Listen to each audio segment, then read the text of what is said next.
बिस्मिल्लाहिर्रहमानिर्रहीम, अस्सलाम वालेकुम। Welcome to YouTube channel of Masoomeen schools. Well students, जो प्रीवियस लेक्चर आप लोगों ने सुना है उसमें हमने इंट्रोडक्शन टू बायोलॉजी और बेसिक ब्रांचेस ऑफ बायोलॉजी के बारे में स्टडी किया था। आज हम जो टॉपिक स्टडी करने जा रहे हैं that is relationship of biology with other sciences.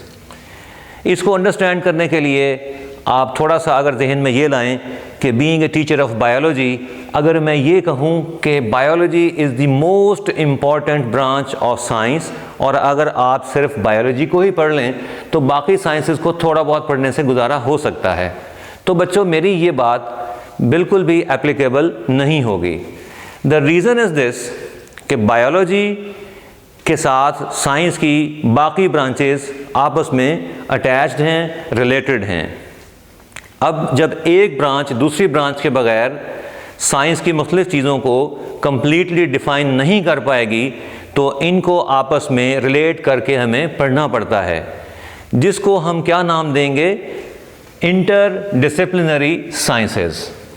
अब आपके जहन में ये आएगा कि ये जो वर्ड है डिसिप्लिन, ये तो असेंबली के टाइम पे अक्सर सुना जाता है कि बच्चे सही डिसिप्लिन में खड़े हो जाएं, बच्चे कतार बना कर जाएं, लेकिन यहाँ पर डिसिप्लिन से मुराद ब्रांच है कि एक ब्रांच ऑफ साइंस दूसरी ब्रांच ऑफ साइंस के साथ में रिलेटेड है। इसको हम कहेंगे इंटर डिसिप्लिनरी साइंसेस का नाम दे दिया जाएगा इन स्टडीज़ को।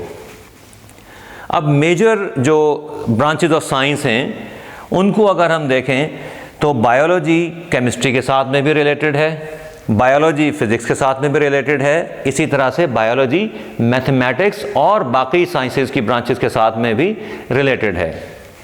सबसे पहले हम बात कर लेते हैं बायो और केमिस्ट्री किस तरह से आपस में रिलेटेड हैं। तो स्टूडेंट्स, एक छोटी सी कॉमन एग्जांपल हम कोट कर लेते हैं। जब हम कोई खुराक खाते हैं, फूड का पीस हम च्यू करने के बाद में उसको जब स्टमक में पहुंचा देते हैं तो स्टमक में एसिड और डिफरेंट केमिकल्स हैं, डिफरेंट एंजाइम्स हैं जो खुराक को ब्रेक डाउन करते हैं, जो डाइजेशन ऑफ फूड में हेल्प करते हैं। इस तरह से केमिकल्स खुराक को ब्रेक डाउन करने में, डाइजेशन ऑफ फूड में इम्पॉर्टेंट रोल प्ले करते हैं।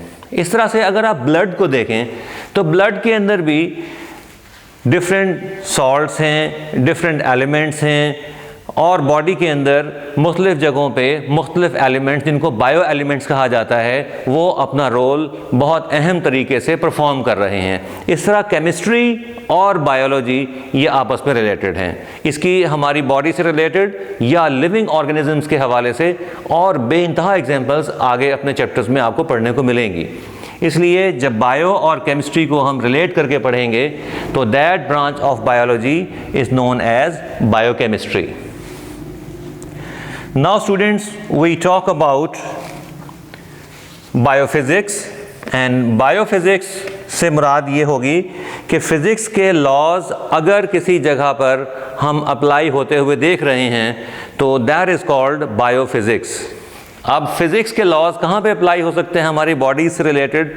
For example, I am moving on the ground, तो मेरे लेग्स पर और मेरे जो आर्म्स हैं जिनको हम अपर लिम्स और लोअर लिम्स का नाम देते हैं, तो इनमें जो लीवर की तरह से ये लिम्स मेरी मूव कर रही हैं तो फिज़िक्स के लॉज अप्लाई हो रहे हैं।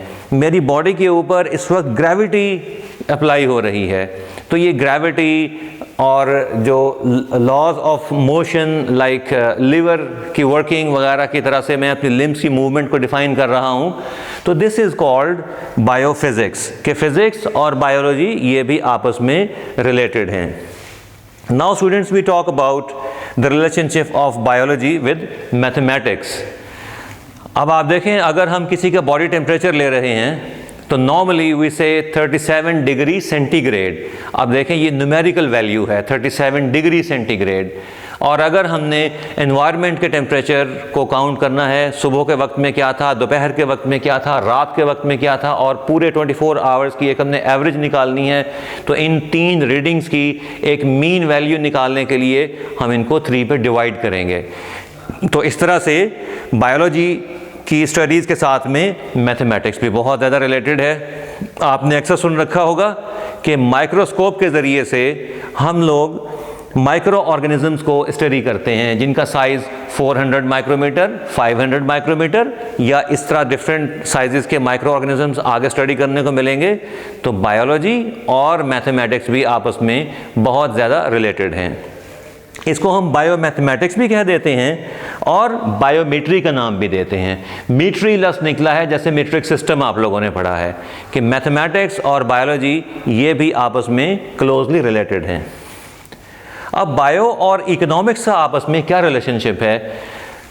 हमारे इर्द गिर्द बहुत से लोग ऐसे हैं जो काश्तकारी और ज़िम्मेदारी से मुतल्लिका बहुत सारे काम कर रहे होते हैं। कुछ लोग जानवर पालते हैं और जब किसी ऐसे काम को शुरू किया जाता है तो इन स्टार्ट अक्सर काउंट करते हैं कि इतने एकड़ ज़मीन के ऊपर इतने पैसों का बीज लगा दिया गया है, इतने पैसों की खाद लगी है और इतने टाइम के अंदर जो बिजली के ट्यूबवेल्स वगैरह चले हैं या ऑयल वाले कोई ट्यूबवेल मैनेज किए गए हैं तो उनका खर्च कितना आया है। टोटल कॉस्ट वैल्यू निकाली जाती है और फिर जो प्रोडक्ट हमारे पास यील्ड आती है, जिसको हम पैदावार कह देते हैं, उसको मार्केट में सेल आउट करने के बाद में कितने पैसे हमें बच गए हैं। तो ये मैनेज करना सारा क्या कहलाता है? Bio economics. तो इस तरह से इकोनॉमिक्स और बायोलॉजी भी आपस में खास रिलेटेड हैं। इन द लास्ट हम बात करेंगे जियोग्राफी और बायोलॉजी कैसे रिलेटेड है, जिसको कहा जाएगा बायो जियोग्राफी। इस वर्ड को अंडरस्टैंड करने के लिए students I break this word into 3 parts, bio, geo and graphy. आप यहाँ पे ये डायग्राम देख रहे हैं, ये एक ग्लोब की डायग्राम को बनाने की कोशिश की गई है और इसमें अर्थ को दिखाया है कि अर्थ के ऊपर एक ग्राफ बनाया हुआ है। Bio, as you know, it means life, geo means earth and graphy means distribution, के पार्ट्स में डिस्ट्रीब्यूट कर दिया गया है किसी हिस्से को। अब ज़मीन के इस हिस्से पर फ़र्ज़ करें, अगर ये नॉर्थ पोल हम कंसिडर कर लेते हैं जहाँ बर्फ़ ही बर्फ़ है, वहाँ पर जो मौजूद जानदार जैसे पोलर बेयर एट्सेट्रा ये मौजूद हैं। और अगर सेंटर ऑफ द अर्थ, जिसको हम इक्वेटर बोलते हैं, यहाँ पर गर्म इलाके बहुत ज़्यादा मौजूद हैं, तो यहाँ की जो बायोडाइवर्सिटी यानी वैरायटी ऑफ ऑर्गेनिजम्स है वो गर्म इलाकों के अंदर मौजूद नहीं होगी। और अगर हम नॉर्थ और साउथ पोल्स के जो समुद्री इलाके हैं उनको देखें तो उनके अंदर जो बायोडाइवर्सिटी ऑन द अर्थ और इन द वाटर्स जो मौजूद है वो इक्वेटर के नज़दीक मौजूद नहीं होगी। आप लोगों ने नेशनल जियोग्राफिक चैनल शायद देखा हो, उसके अंदर नॉर्मली यही चीज़ें दिखाई जाती हैं कि दुनिया के किस हिस्से में किस तरह की बायोडाइवर्सिटी मौजूद है। तो students, let's summarise our topic कि हमने आज relationship of biology with other sciences पढ़ा है, जिसको हम क्या नाम देते हैं? Interdisciplinary sciences. जैसे बायोलॉजी रिलेटेड केमिस्ट्री से होगी तो बायोकेमिस्ट्री कहलाएगी। If biology is related to physics, ये बायोफिज़िक्स। और अगर मैथमेटिक्स से रिलेशन है बायोलॉजी का तो दैट इज़ कॉल्ड बायोमैथमेटिक्स और बायोमेट्री। और अगर पैसों के हिसाब किताब से इकोनॉमिक्स से बायोलॉजी रिलेटेड है तो that is called bio economics. और distribution of biodiversity on the various part of earth, इसकी स्टडी को हम क्या कह देंगे? Bio geography. I hope students आप लोगों ने इस स्टूडेंट को अच्छे तरीके से अंडरस्टैंड किया होगा।